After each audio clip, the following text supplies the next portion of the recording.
नमस्कार दोस्तों, आज हम जानेंगे बीए सेमेस्टर 3 से हिंदी का वीवीआई ऑब्जेक्टिव क्वेश्चन जो कि यूनिट 2 से रहने वाला है, जिसमें काव्य है। तो आप सभी को इसमें से 20 प्रश्न हम बताएंगे जो कि काफी ज्यादा वीवीआई है। तो आप लोग वीडियो को अंत तक बने रहिएगा और जितना हो सके अपने दोस्तों के साथ शेयर जरूर कीजिएगा। चलिए आज के इस वीडियो को हम शुरू करते हैं।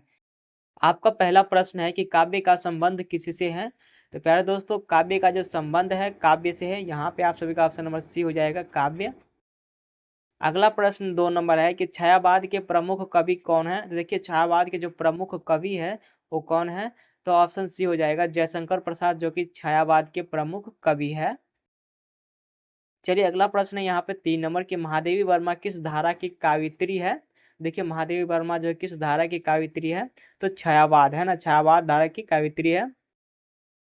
चलिए अगला प्रश्न है यहाँ पे 4 नंबर की निराला किस नाम से प्रसिद्ध है। तो देखिए, निराला जो किस नाम से प्रसिद्ध है। तो सूर्यकांत त्रिपाठी निराला के नाम से जो है प्रसिद्ध है। चलिए अगला प्रश्न है यहाँ पे 5 नंबर की कविता में क्या होता है। देखिए, कविता में क्या होता है। तो ऑप्शन सी हो जाएगा, भाव, है ना। कविता में क्या होता है, तो भाव होता है। चलिए अगला प्रश्न है 6 नंबर की रस किससे संबंधित है। देखिए, रस रस जो संबंधित है, रस से संबंधित है। यहाँ पे आप सभी का ऑप्शन नंबर सी हो जाएगा, रस। चलिए अगला प्रश्न यहाँ पे 7 नंबर की वीर रस किससे जुड़ा है। देखिए, वीर रस किससे जुड़ा है।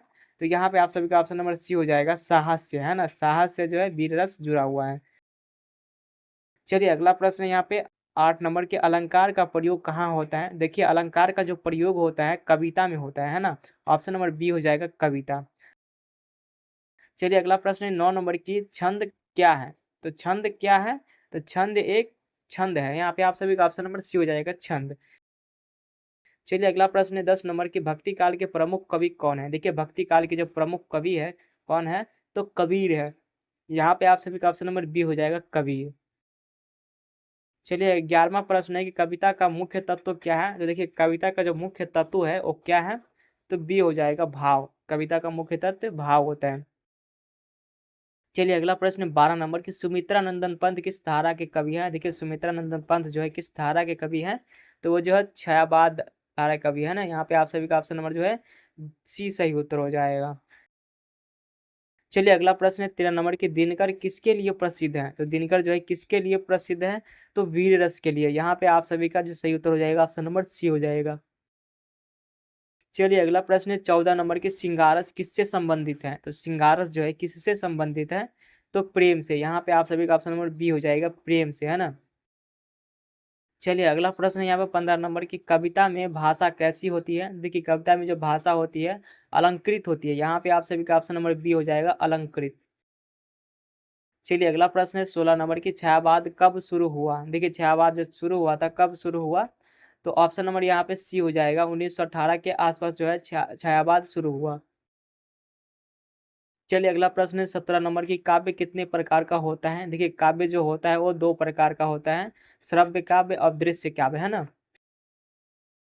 चलिए अगला प्रश्न है यहाँ पे 18 नंबर की दुख किस रस से जुड़ा है। तो देखिए, दुख जो जुड़ा हुआ है किस रस से जुड़ा हुआ है। तो करुण रस से। यहाँ पे आप सभी का ऑप्शन नंबर सी हो जाएगा, करुण रस से, है ना।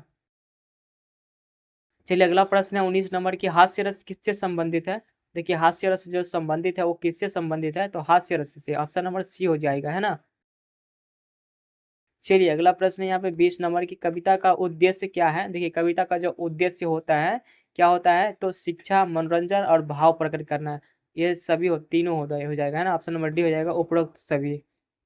तो दोस्तों, आप सभी को ये वीडियो कैसा लगा आप लोग मुझे कमेंट करके बताइएगा। फिर मिलते हैं नेक्स्ट वीडियो में।